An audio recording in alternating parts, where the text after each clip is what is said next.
The New York Islanders have some tough decisions ahead on their general manager and head coach. We'll break down all the pros and cons of keeping them or moving on from them. And we'll have some more news from Getaway Day and another signing. All that and more on today's Locked On Islanders podcast. Your Locked On Islanders, your daily podcast on the New York Islanders. Part of the Locked On Podcast Network, your team every day.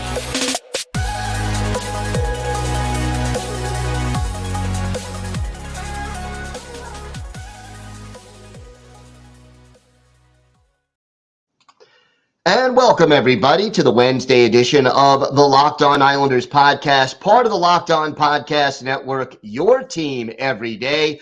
Want to thank everybody for making Locked On Islanders your first listen every day. We are free and available on all platforms. Don't forget to subscribe so you can get the newest episodes either on your podcatcher of choice or on YouTube as soon as they drop.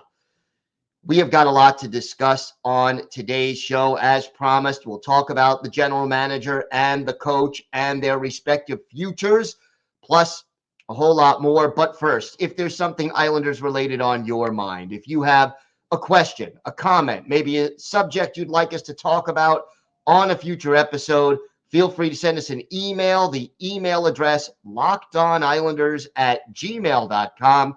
If you leave your first name and where you're from, we're happy to mention you on the show when we discuss whatever it is that's on your mind. You can also follow the show on Twitter at Locked On Isles, and you could follow me, Gil Martin, on Twitter at Ice Wars, NYR, VSNYI. We'll keep you up to date on all the latest Islanders news, notes, and happenings.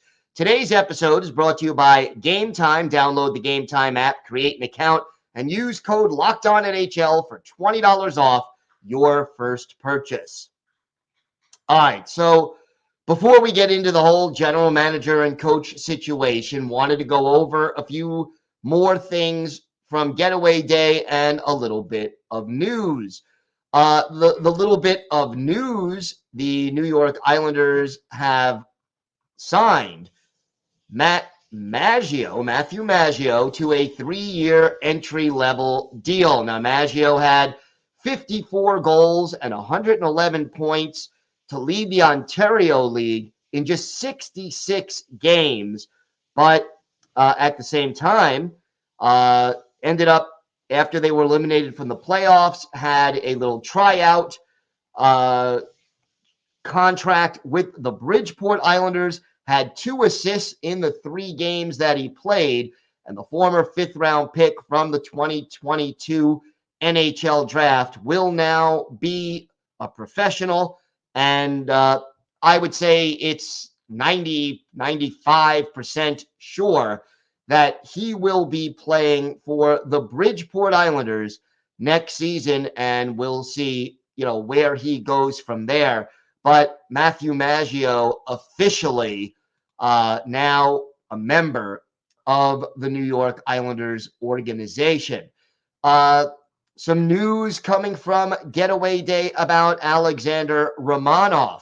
Romanov played in the first round after missing the first couple of games, but he was apparently in a lot of pain, and his injury may require surgery regardless. He is going back to Russia for the summer, going to do some work with his father and grandfather, who both played hockey. And according to Andrew Gross of Newsday, that's his plan. So we'll see if he needs surgery, but obviously, hopefully, no indication at this point that Romanov would not be ready to go when training camp gets underway in September. The other little bit of news I wanted to touch on from Getaway Day is that, Oliver Wahlstrom is probably going to be ready to go, and he made an appearance, which is more than we could say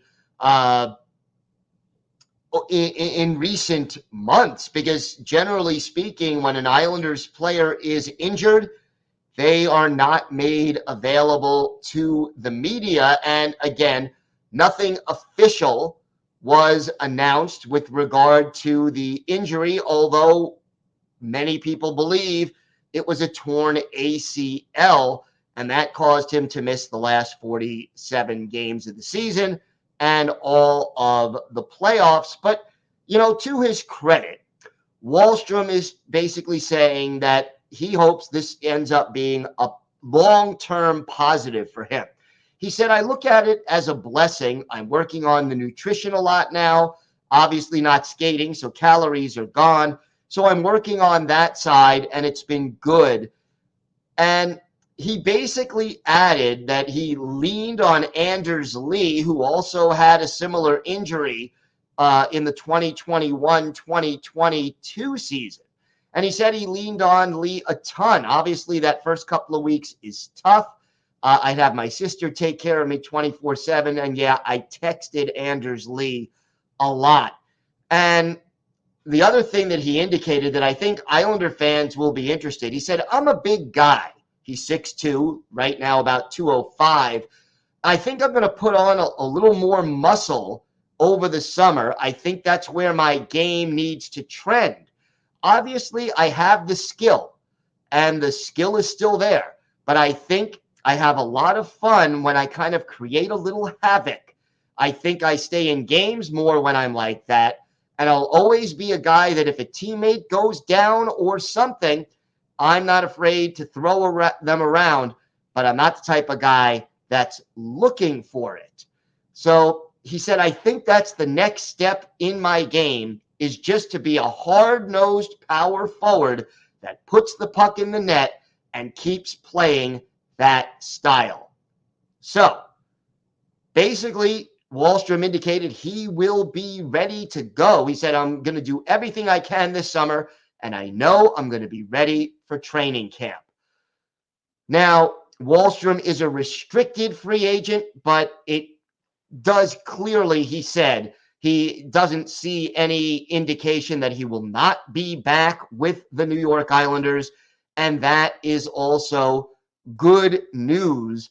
So, look, if Oliver Wahlstrom can be signed to a bridge contract, in my mind, you're talking about a 2 or 3 year deal where, and maybe you could add some incentives, but Wallstrom, if he can develop into that power forward, that would really be something the New York Islanders could use. And if you could get 20 to 25 goals a year next year, let's say, from Oliver Wahlstrom, and add that physical element that I think could be a bigger part of his game going forward, the New York Islanders will be in a very different position up front, and it really, really would be beneficial to them. Now, one other little note from Getaway Day is that Scott Mayfield sort of indicated that he knows that there may be more money out there in free agency than he probably would have if he stays with the New York Islanders. He took a team-friendly deal last time out. He'd probably do that again, but it won't be as inexpensive as he was. I mean, he was a real bargain. So, can the Islanders find a good number to pay Mayfield to keep him here? And here's what Mayfield said. You look at comps, comparable players. You look at what you bring to different teams. You can look at places to live based off that. You could just look at the money. There's so many factors that go into a decision to bring a guy in and for a player to choose where to go. So Mayfield indicated he likes it here. He would be willing to and interested in staying, but he also realizes that the Islanders' cap situation being what it is, and their desire to get a puck-moving defenseman, which he is not really, they may be willing to move on from him, and he may be able to get a lot more money for his services with another team. I would say right now it's 50-50 as far as whether or not Scott Mayfield returns, but just wanted to pass along that piece of information. All right, we have got a lot more to discuss. We'll talk about Lou Lamoriello. We'll talk about Lane Lambert and how they did this year and a little bit about what the team is going to do with them in the future. We've got that and a whole lot more still to come on this episode of the Locked On Islanders podcast. Today's episode is brought to you by Gametime. Buying tickets for your favorite events shouldn't be stressful. Gametime is the fast and easy way to buy tickets for all the sports, music, comedy, and theater near you. With killer deals on last-minute tickets and their best price guarantee, you could stop stressing over the tickets and start getting hyped for the fun that you'll have. Forget planning months in advance.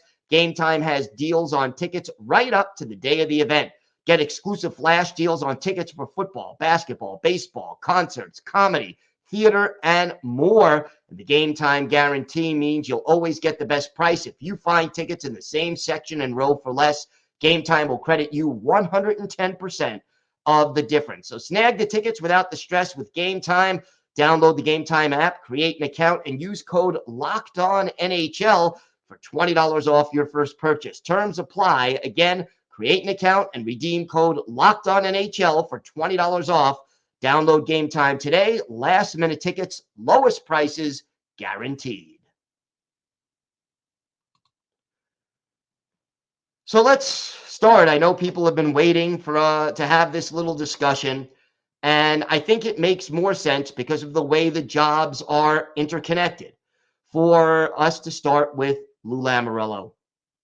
And first of all, you know, the rumor or the belief that most people have is that Lou Lamoriello's contract with the Islanders expires June 30th. July 1st starts usually the new year for the league. And the question becomes, you know, will he be back? Now, Lou Lamoriello is 80 years old. So suddenly there becomes three choices. Lou Lamoriello can retire. That's obviously a choice. A lot of 80-year-olds do choose to stop working and try to enjoy, you know, their later years in life. I don't know if Lou Lamoriello is ready to do that. And his son, Chris, who has been running Bridgeport, I think Lou wants Chris to take over if and when he's ready to step down. But again, we don't know what Lou Lamoriello is going to do. The second choice is obviously he can stay. And the third choice is he could want to stay, but ownership says, you know what, Lou, thanks, but it's time for us to move on. And then the question is Chris Lamoriello a candidate and who gets the job? I'm not going to get into other possible candidates at this point. What I want to address is Lou Lamoriello and where he stands in relation to the way this whole situation is playing out. And to me, I got to start by saying this. Lou Lamoriello is in the Hockey Hall of Fame for a reason. He built the New Jersey Devils I think they won 3 Stanley Cups under his leadership. And from the mid-1990s until pretty late in his tenure, they were a championship caliber team, won 3 Stanley Cups. He built that team around the outstanding goaltending of Martin Brodeur and some really great defensemen, you know, Niedermeyer, Stevens, Danico, some really great players in their own zone who basically won hockey games 3-2, 2-1. Islander fans know the drill. He then went to, you know, other places, and Toronto was another stop for Lou. They were competitive, but the team got old, and, you know, he always seems to be in win now mode. And then after he left, just like the Devils, the team was sort of in a situation where they had a lot of older players. They all got old at the same time, and they needed to do a retool or a rebuild. Now Lou Lamoriello has come to the New York Islanders. He's been here, you know, for the last 5 years now. Got the Islanders to the playoffs 4 out of those 5 years, 2 trips to the Stanley Cup conference finals. So 2 long playoff runs, both of them in COVID-shortened seasons, one the bubble year, one the following year. Lou Lamoriello is in win now mode. I think he's always in win now mode. And I think as an 80-year-old, it makes a little more sense. Although certainly one of the best things that you could do, no matter what age you are, is if you're thinking about retiring, whether that's this year, next year, 5 years from now, whatever it is, you leave the team in good shape for your successor. But here's the thing, and we've talked about this. Everydayers will know what I'm saying. The New York Islanders, the way they're built right now, they need to get faster. They need more team speed up and down that lineup. They need to get younger because so many players on this roster are over 30 years old right now, more than 10 for sure. And they need to add more skill because here is a team that was 22nd in the league in goals scored and 30th in the league on the power play. And the Islanders play a defensive-oriented system that is very exacting and very, sacrifices offense for defense. And like I said, they try to win. They have Ilya Sorokin playing that Martin Brodeur role. He's the great goalie that they build around. And then you try to win games 3-2. Okay. That system is not the way the modern NHL is geared. And the thing is this, the Islanders made a couple of moves at the trade deadline that did end up helping them make the playoffs. Bo Horvat helped them initially, especially when he was first acquired. And then after Matthew Barzal went down with an injury, he, at the trade deadline, added Pierre Engvall. Nobody thought much about that move at the time, but Engvall was very good, 9 points in 18 games. And by the end of the season, when you're talking about the Nelson, Engvall, Palmieri line, that was by far the best line the Islanders had down the stretch and in the playoffs. And it doesn't take a rocket scientist to figure out that without Engvall and his speed and what he added, the Islanders may not have even made the playoffs. So here's the thing. Varlamov is over 30. Nelson is over 30. Lee is over 30. Pajot is over 30. Parise, Palmieri, Bailey, Mayfield, Cizikas. This is Matt Martin. This is a long list of players, Cal Clutterbuck, who are on the wrong side of 30, who play major roles on this team. The Islanders have a core of players they can build around. You've got Horvat. You've got you certainly have Barzal. You've got Pelech and Pulak. You've got Sorokin.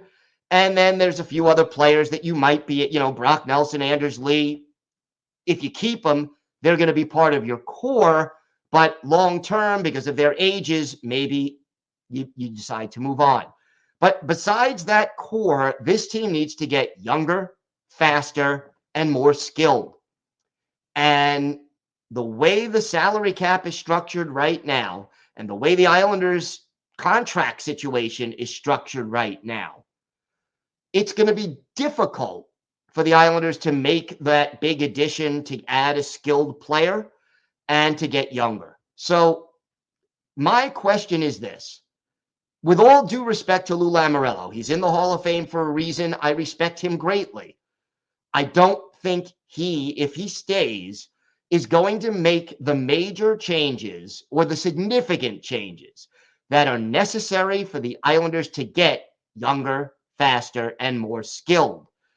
Even if they stay with this defense-first system, and I'm not saying they should completely abandon it, the point is not whether you take 40 shots a game or 25. The point is, how many high danger chances can you create and what percentage of them can you finish? How many times did we see this team struggle on breakaways, on rebounds, on 2-on-1s, on quality scoring chances? They don't get enough of them and they don't finish them when they get the chance. And they need more players who can do that. They need to break out of their own zone. and you need players with speed and skill to do that. This team needs to be changed. And my concern is that Lou Lamoriello is not willing or is not looking to make those changes. And for that reason, I believe he should not be back next year. Because if and to put that as a caveat, if he would be willing to make those changes, if he is willing to look at this team and say, you know what, it's time for us to go in a different direction. We can't let this team all get old at the same time. We need to get faster to compete in the modern NHL. If he's willing to do that, hey, he's a great evaluator of talent. He is a savvy GM, but my concern is that he is more or less set in his ways, and I don't think he's the guy who's going to make those changes. So for that reason, I believe that Lou Lamoriello, probably the Islanders would be better off if he's not back. And I would thank him profusely. The team, hiring Barry Trotz was a beautiful move. I don't think we have Trotz without Lamoriello. And I don't think that the Islanders get to the conference final those 2 years without the moves that Lou Lamoriello made. But I think that the team, as it's presently constructed, has peaked. And I think that without draft picks and without a very good prospect pool right now, if you're not willing to see that picture and make moves to get younger, faster, and more skilled, you're chasing your tail for 8th place, but you'll never become a true Stanley Cup contender. We have got more to get to. We'll talk a little bit about Lane Lambert and his situation. We'll also have our Islanders birthday of the day. All that and more still to come on today's Locked On Islanders podcast. So, Lane Lambert, obviously, we had to start with Lou Lamoriello for this reason. If Lou Lamoriello is back, there's a much better chance that Lane Lambert will be back. He's Lou Lamoriello's choice. Now, Lou has fired coaches who did better or were doing better than Lane Lambert. So it's always possible, even if Lou stays, that Lane goes. And the other possibility is if there is a new GM, even if it's Chris Lamoriello or somebody completely different, they may want to bring in their own their own coach to put their own stamp on the organization. So I think, we probably will find out what's happening first with Lou before we find out what's happening with Lane. Lane Lambert, to me, it's a mixed bag. I think he did some things very well. I think it was impressive the way this team finished the season, that without Matthew Barzal for the final 8 weeks of the year, they put on a run, and without getting much offense from Bo Horvat during that 8-week period. They put together a run and probably played their best hockey in, like the last 6 weeks of the season, 5-6 weeks of the season, where they picked up their play, adjusted to the fact that they didn't have Matt Barzal, went back to a more conservative style, and found ways to win. I think that he never lost the locker room, and I give him credit for that. And I give him credit also for trying to mix things up and get the defenseman to pinch a little bit at first. It didn't always work. It maybe worked very early in the season, and then, late November into December, there was a real problem. But at least he tried it, and he tried different line combinations, and he tried to mix things up. He certainly still has the support of his players. Anders Lee, I thought Lane did a phenomenal job. We had a lot of different swings throughout the season, a lot of things we had to handle. He got us to a place where we were playing some of our better hockey down the stretch to put ourselves in and gave us an opportunity. Brock Nelson adds some similar tendencies, maybe small system changes that are easily managed by the players. I thought he was a good voice behind the bench, a pretty seamless position for him to take the head job now with how detailed he is and how involved he was before. For players, it was nice having him rather than a whole revamp. So that's two of the big, leaders on this team. and what they said. That being said, Lane Lambert's ability to make changes on the power play, and boy, John McClain, who runs special teams, either he has to make major changes or he has to be reassigned within the organization. They need a new voice on the special teams. They need help on special teams, and they need to add a new voice. And, regardless, if Lane stays, someone else has to be running the power play. I think the thing about Lane Lambert, like I said, he did some things very well. He's also that was his first year in the NHL as a head coach, and he's learning. And